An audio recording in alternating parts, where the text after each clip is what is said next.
देखें, सबसे पहले आपने क्या करना है, जो आपके पास सवाल में वैल्यू उस डेसिमल में गिवन है, उस डेसिमल का होल पार्ट अलग करना है और उस डेसिमल का डेसिमल पार्ट अलग करना है, जैसे कि मैंने यहाँ पे किया है।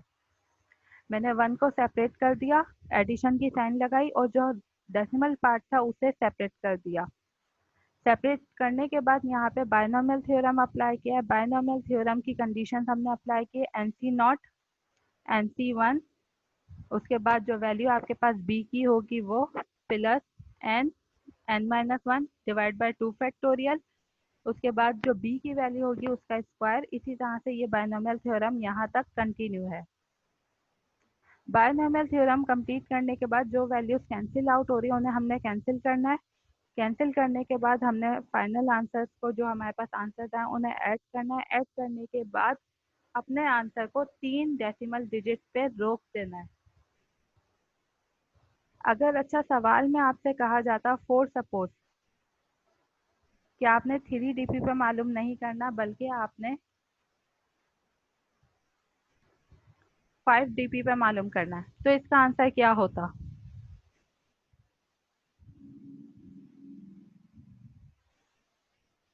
अगर आपसे कहा जाता कि आपने इसका आंसर 3 DP पे नहीं मालूम करना, 3 डेसिमल प्लेसेस पे नहीं मालूम करना बल्कि 5 डेसिमल प्लेसेस पे मालूम करना है, तो इसका आंसर क्या होता?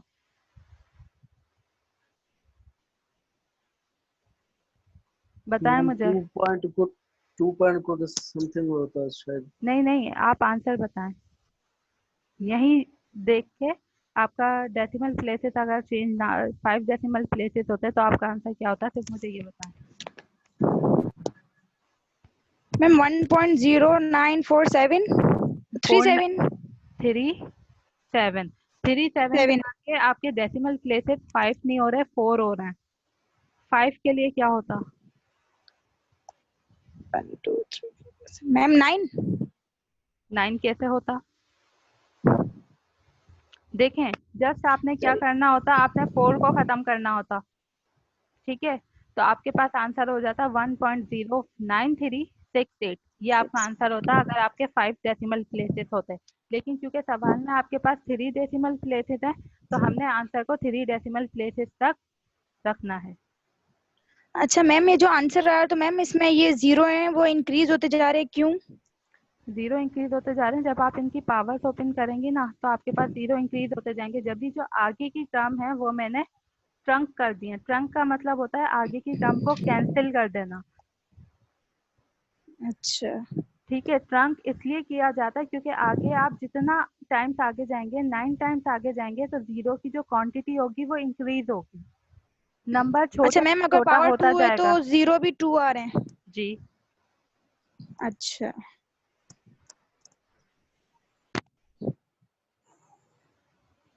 ये सवाल क्लियर हुआ है? Yes ma'am. चलें, अब हम आगे एग्जाम्पल सॉल्व करते हैं। अब एग्जाम्पल जो आपके पास गिवन है वो है इंडिपेंडेंट ऑफ एक्स और some specific values of x. यहाँ पे दो केसेस हमारे पास यूज होता है। या तो सवाल में आपने वो वैल्यू मालूम करनी है जिसमें एक्स ना हो, यानी वो टर्म मालूम करनी है जिसमें एक्स मौजूद ही ना हो, यानी जिसमें एक्स की पावर आपके पास 0 आ जाए। या फिर आपने सवाल में एक स्पेसिफिक टर्म मालूम करनी है। लेट सपोज हमें वो टर्म मालूम करनी है जिसमें एक्स की पावर -3 हो। ठीक है, तो इस तरह के जो केसेस होते हैं जिसमें एक्स की पावर आपको बता दी जाती है और आपसे कहा जाता है फाइंड द टर्म, तो अब हम वो केसेस पढ़ेंगे कि किस तरह से हम इन प्रॉब्लम को सॉल्व कर सकते हैं, क्योंकि यहाँ हम बायनॉमियल थ्योरम एक्सपेंशन नहीं करते। यानी जो एक्सपेंड वाला केस है वो हम यहाँ पे अप्लाई नहीं करते, यहाँ पे हम टर्म्स यूज करते हैं। तो अब हम सीखेंगे हम इस तरह से कैसे टर्म का फॉर्मूला लगा सकते हैं कि ये जो हमारी कंडीशन है ये हमें पता चल जाए और हमें बायनॉमियल थ्योरम भी अप्लाई करना ना पड़े।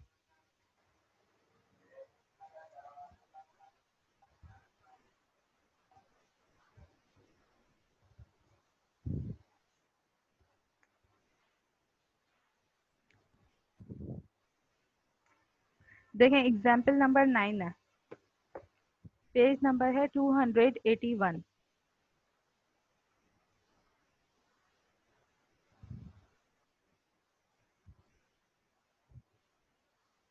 पेज नंबर 201 है, एग्जाम्पल नंबर 9 है। मैं पहले एग्जाम्पल को रीड आउट करूं। डज द एक्सप्रेशन, जो आपके पास एक्सपेंशन मौजूद है, x plus 1/x whole power 7 contain a term. जो हमारे पास सवाल गिवन है, क्या उस सवाल में कोई ऐसी टर्म है जिसकी x की पावर 0 हो। इंडिपेंडेंट का मतलब है x पावर 0, ये बात याद रखिएगा, ठीक है। जहाँ पे भी इंडिपेंडेंट ऑफ x आ जाए यानी वहाँ जी आवाज नहीं अचे तव्हांजी। आवाज नहीं आ रही। हाँ नहीं अचे, अलाए छो घट बाकी थी अचे मन। बाकी सबके साथ भी यही मसला है, आवाज नहीं आ रही। नो मैम, आवाज तो सही आ रही है। ठीक मैम है, आ रही है आवाज क्लियर। जब पुराण खड़ा आवाज न तो अचे। अच्छा चलें बस ठीक। हाँ थोड़ो सेट कयो न। बेटा समोसो खाईंदो। यहाँ पे आवाज सेट है, और बराए मेहरबानी आप म्यूट कर दें अपने आप को, क्योंकि मैं एग्जाम्पल सॉल्व करवा रही हूँ और बिल्कुल लास्ट में आपसे क्वेश्चन पूछूंगी। अच्छा, इंडिपेंडेंट ऑफ एक्स का मतलब है वो टर्म जिसमें एक्स मौजूद ना हो, और इन्वॉल्विंग ऑफ एक्स का मतलब है जिसमें एक्स मौजूद हो। तो ये दो टर्म्स आपने याद रखनी है। इंडिपेंडेंट मीन्स, इंडिपेंडेंट में क्या होगा, पावर 0। एक्स की पावर 0। इन्वॉल्विंग में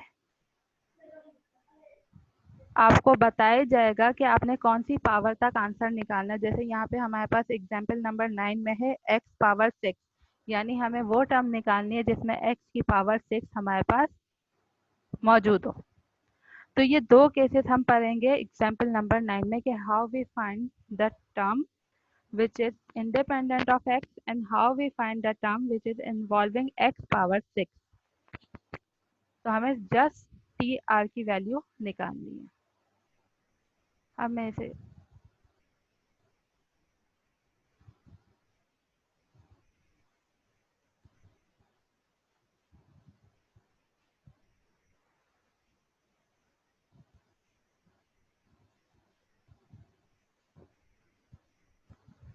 सबसे पहले सवाल लिखते हैं। सवाल में जो आपने एक्सपेंशन करनी है वो एक्सपेंशन करनी है x प्लस 1/x पावर 7 की। एग्जाम्पल आपके पास है 9। सवाल में जो वैल्यू आपको दी हुई है वो दी हुई है x प्लस 1/x पावर 7, ठीक है। कंटेनिंग अ टर्म, पहली जो केस हमसे पूछ रहे हैं वो पूछ रहे हैं इंडिपेंडेंट ऑफ x का,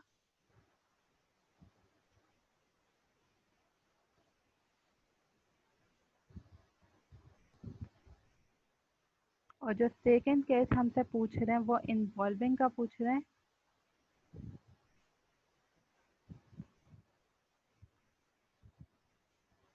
पावर 6। ठीक है, ये हमारा सवाल यहाँ पे कंप्लीट हुआ। हमने इसे एक्सपेंड नहीं करना। अब मैं आपको बता रही हूँ, जब भी आपके पास इस तरह का कोई सवाल आए जहाँ पे इंडिपेंडेंट और इन्वॉल्विंग की बात हो, तो वहाँ पे हम एक्सपेंड नहीं करते, हम बायनॉमियल थ्योरम नहीं लगाते। ठीक है, यहाँ पे हम टर्म फार्मूला लगाते हैं, और टर्म फार्मूला हमारे पास क्या है, T R plus 1। T R plus 1 वो टर्म है जिसपे ये ब्रेक हो जाएगा। Solution T R plus 1। R plus 1 हमेशा वहाँ लिया जाता है जहाँ पे एन का कॉम्बिनेशन हो आर से, ठीक है। तो यहाँ पे हम फॉर्मूला लगाते हैं एन सी आर का। दूसरी जगह हम लिखते हैं ए वैल्यूज। ए वैल्यूज के ऊपर पावर आता है एन माइनस आर। फिर हम लेते हैं बी वैल्यूज, और बी के साथ वैल्यू आती है आर। ये फॉर्मूला है आपके पास, जर्नलाइज फॉर्मूला है, ठीक है।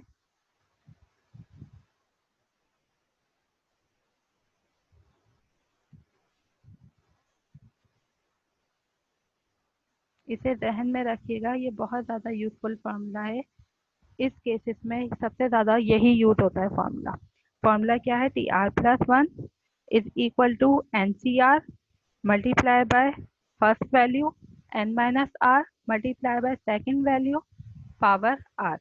अब यहाँ पे एन आपको पता है, हमारे पास एन कितना है, 7।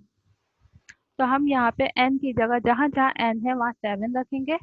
a की वैल्यू हमारे देखें सवाल में n क्या है 7, a क्या है x, b क्या है 1/x, और 1/x का मतलब होता है x पावर -1। ठीक है, 1/x का मतलब है x पावर -1, या चाहें तो आप इसे 1/x भी लिख सकते हैं, या मैं दोनों ही आपको लिख देती हूँ ताकि कंफ्यूजन क्रिएट ना हो। 1/x और इसी 1/x को हम कहते हैं x minus power minus 1/x की मतलब क्या है तो बताना। 1/x यानी यहाँ पे b वैल्यूज आपके पास जो गिवन है, ये देखें, ये जो वैल्यू आपके पास गिवन है ये 1/x है, ये b वैल्यू है।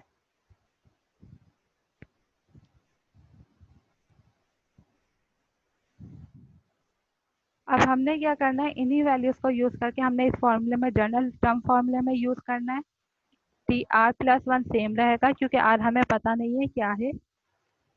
n की जगह 7 आ गया, कॉम्बिनेशन आर सेम रहेगा। a की जगह x आ गया, n 7 रहेगा, r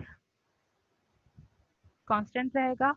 b की जगह x -1 आ गया और r हमारे पास कांस्टेंट रहा। यानी हमने 3 वैल्यूज रख दी है, n की, a की, b की, लेकिन हमें r की वैल्यू अभी तक पता नहीं है, इसलिए हमने r की वैल्यूज अनचेंज रखी है। अब आपने क्या करना है, T R plus 1 is equal to N C R का फॉर्मूला ओपन करें। 7 सी आर का फॉर्मूला आपके पास क्या है वो हम ओपन करते हैं। 7 फैक्टोरियल आर फैक्टोरियल और 7 माइनस आर फैक्टोरियल, ये आपके पास फॉर्मूला है। ठीक है, दोबारा से मैं रिपीट कर दूं, देखें फैक्टोरियल की एक साइन तो आपको कल मैंने करवाई थी, दूसरी साइन फैक्टोरियल की ये होती है 7 factorial R factorial 7 minus R factorial. चाहे आप ये साइन यूज करें या चाहे आप ये साइन यूज करें, दोनों ही फैक्टोरियल की साइन है और दोनों ही एप्लीकेबल है, आप इन साइंस को यूज कर सकते हैं। अच्छा, अब हमने क्या करना है, x की वैल्यू, x की पावर आपके पास है 7 माइनस आर। अब देखें यहाँ पे भी x है, ये जो -1 है ये मल्टीप्लाई करेगा बाहर से, minus plus minus R one सा आर, आपके पास टर्म क्या आ गई, T R plus 1 is equal to factorial 7 divide by R factorial multiply by 7 minus R factorial. ठीक, अब हमने इस टर्म को सॉल्व करना है, दोनों x को कंबाइन करेंगे, यहाँ पे हमारे पास बेस फॉर्मूला लगेगा, बेस सेम होती हैं तो पावर्स आपस में क्या हो जाती हैं, ऐड हो जाती हैं।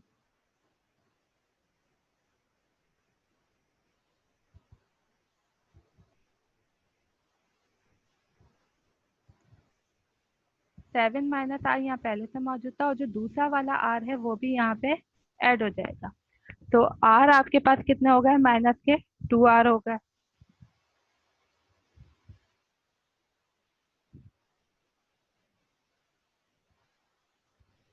यहाँ पे x के पावर आपके पास आ गई 7 minus 2r।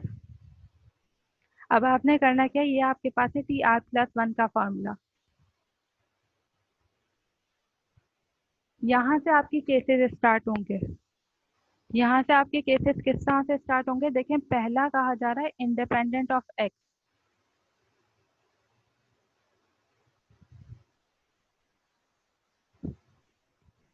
Independent of x से मैंने आपको मतलब बता दिया था कि x की पावर शुड बी 0, तो यहाँ पे आपने क्या करना है, इक्वेट करना है, x power 0 is equal to x power 7 minus 2r।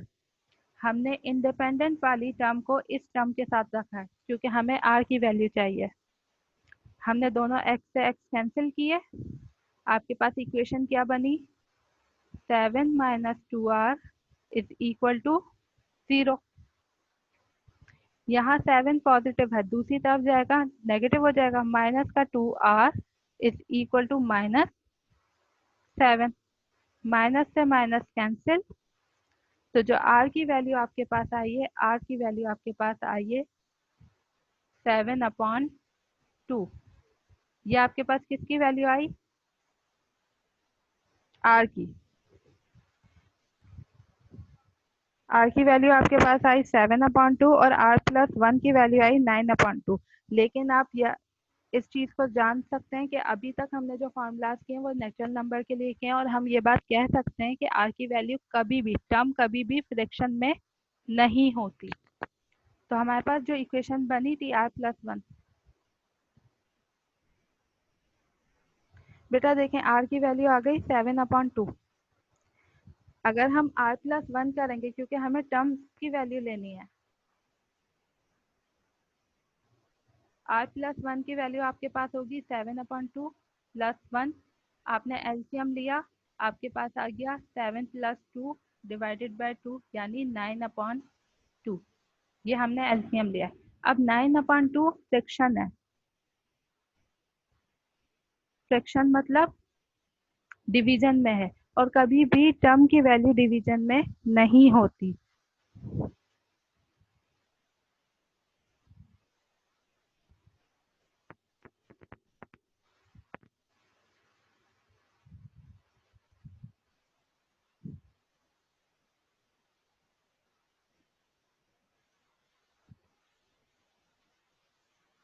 और कभी भी फ्रैक्शन नहीं हो सकता।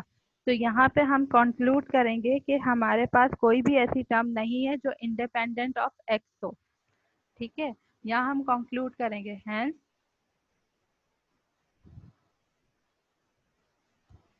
There is no term which is independent of x।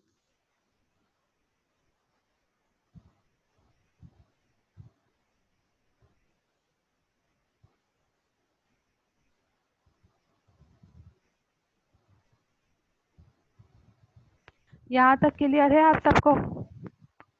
Independent वाला केस आपके पास समझ आ गया?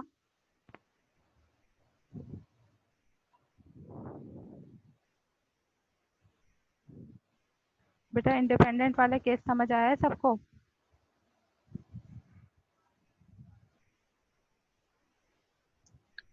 अच्छा मैम, यहाँ पे इंडिपेंडेंट में मैम ये है कि हमारा एक्स जो है वो जीरो के, एक्स की पावर जो है वो जीरो होनी चाहिए हमेशा इंडिपेंडेंट ऑफ एक्स। और मैम, हाँ, और मैम यहाँ पे फिर ये जो हमने फाइंड किया है इंडिपेंडेंट, तो ये इक्वल नहीं है ना इसके? बेटा इक्वल नहीं लाना, दरअसल यहाँ पे जो नंबर आ रहे हैं वो डिवीजन की फॉर्म में आ रहे हैं। अगर डिवीजन की फॉर्म में आएंगे तो कभी भी हमारे पास टर्म मौजूद नहीं होगी इंडिपेंडेंट वाली। अच्छा अगर अच्छा, लेट सपोज आपके पास r की वैल्यू आ जाती 5 आ जाती, ठीक यस, है। अब 5 आपके पास होल नंबर है, तो हम्म, टर्म आपके पास in terms, first term, second term, third term, terms ऐसे होती हैं। टर्म में कभी भी हम नहीं कहेंगे आधी टर्म, ठीक है, डेढ़ टर्म, इस तरह से हम वर्ड्स यूज नहीं करते। तो यहाँ पे लाजमी होना चाहिए कि r की वैल्यू फ्रैक्शन ना हो। अच्छा। और मैम यहाँ पे तो फ्रैक्शन आ गई है। जब भी हमने कहा देयर इज नो टर्म, यहाँ पे ऐसी कोई टर्म नहीं होगी अच्छा, एक्सपेंशन में जो कि इंडिपेंडेंट ऑफ एक्स हो। ओके।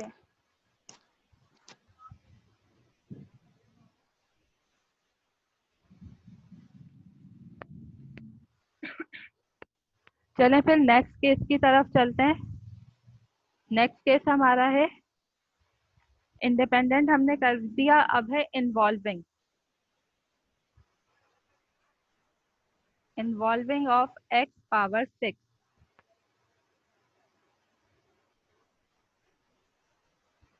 यही सवाल है जी, इन्वॉल्विंग ऑफ x पावर 6।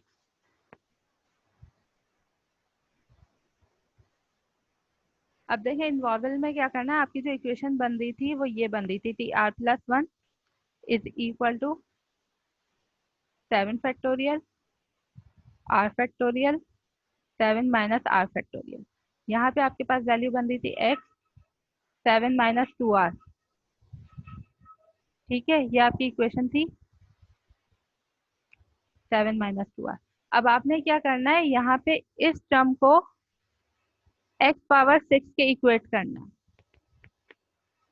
ठीक है, इस पावर को x पावर, मैं यहाँ पे लिख देती हूँ, x पावर 7 माइनस 2r को आपने बराबर करना है x पावर 6 के।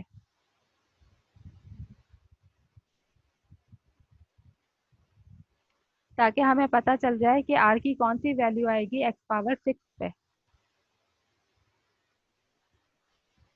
हमने इसे सॉल्व किया, x से x कैंसिल हो गया, 7 minus 2r is equal to 6। 7 यहाँ पे पॉजिटिव है, दूसरी साइड जाएगा नेगेटिव हो जाएगा, माइनस का 2r is equal to minus का 7 प्लस का 6। माइनस का 2r is equal to minus का 1, माइनस से माइनस कैंसिल, r की वैल्यू आपके पास क्या आई 1/2।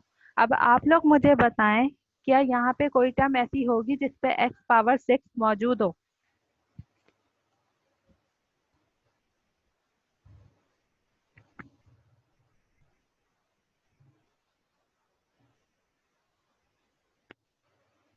Fatima roll number 38। Fatima roll number 38।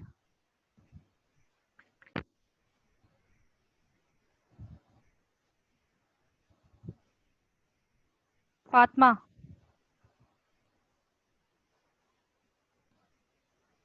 Mustafa roll number 41।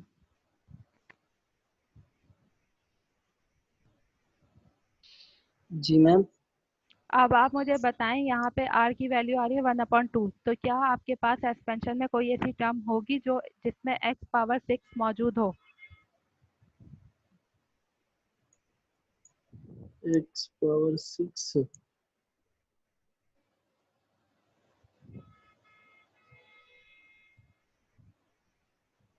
No ma'am, ऐसी तो कोई वैल्यू नहीं है।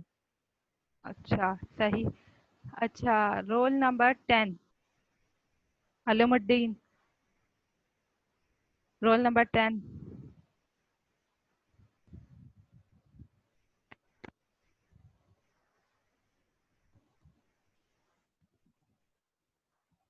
Role number 10।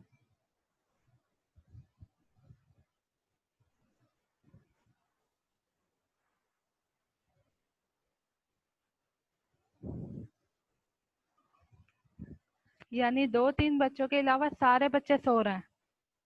आरफा लगा रही रोल नंबर 20। आरफा लगा रही।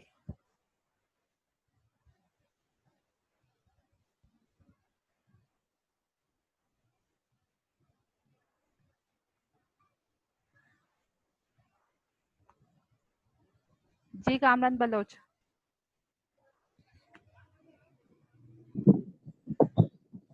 Hello ma'am. जी ये r इज इक्वल टू 1/2 है, इसको डिवाइड कर सकते हैं आगे? इसको किससे डिवाइड करेंगे आप? यानी 1 को 2 से डिवाइड करेंगे, 0.5 आंसर सही है या नहीं?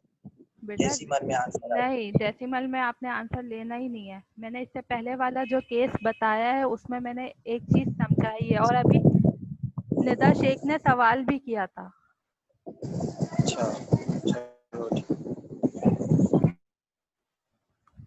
बेटा जो सो रहे हैं ना मेडिकल के स्टूडेंट, वो बराए मेहरबानी जाग जाएं। फिर कहेंगे कि मिस हम तो मेडिकल के, हमें तो कुछ समझ ही नहीं आता। जब सोएंगे तो आपको कैसे समझ आएगा? यहाँ पे r की वैल्यू फ्रिक्शन में आ रही है। मैम मैं अगेन बता रही हूँ, जब आपके पास कोई वैल्यू फ्रिक्शन में आ जाए r की, क्योंकि r आपके पास किसको शो कर रहा है? टर्म को। जब आपके पास r कोई भी टर्म की वैल्यू फ्रिक्शन में आ जाए तो ये बात हमेशा जहन में रखिएगा कि वहां पे कोई भी ऐसी टर्म एग्जिस्ट नहीं करती।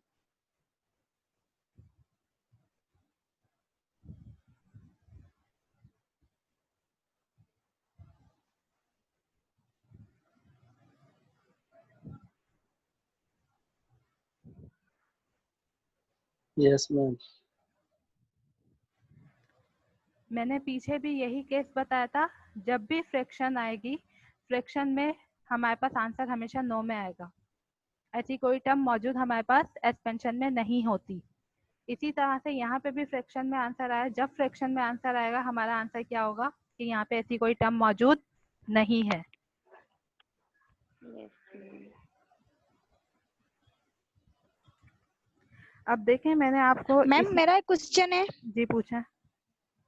मैम जो हमने इंडिपेंडेंट ऑफ एक्स में मैम हम लास्ट में जो है r+1 इज इक्वल टू 7/2 इसको मैम हमने ऐड किया था ना। जी बिल्कुल। तो मैम यहाँ पे इसको ऐड नहीं किया हमने। बेटा मेरी बात सुने, फ्रिक्शन में किसी नंबर को ऐड करोगे अगेन फ्रिक्शन ही आएगी। यस मैम यहाँ पे। ठीक है, मैं यही कह रही हूँ, फ्रिक्शन में किसी नंबर को ऐड करोगे अगेन फ्रिक्शन ही आएगी। तो यहाँ पे इस सवाल को डीप एक्सप्लेन Yes. करने के बाद मैंने यहाँ पे एक्सप्लेन कर दिया कि अगर आपके पास फ्रिक्शन है तो आपको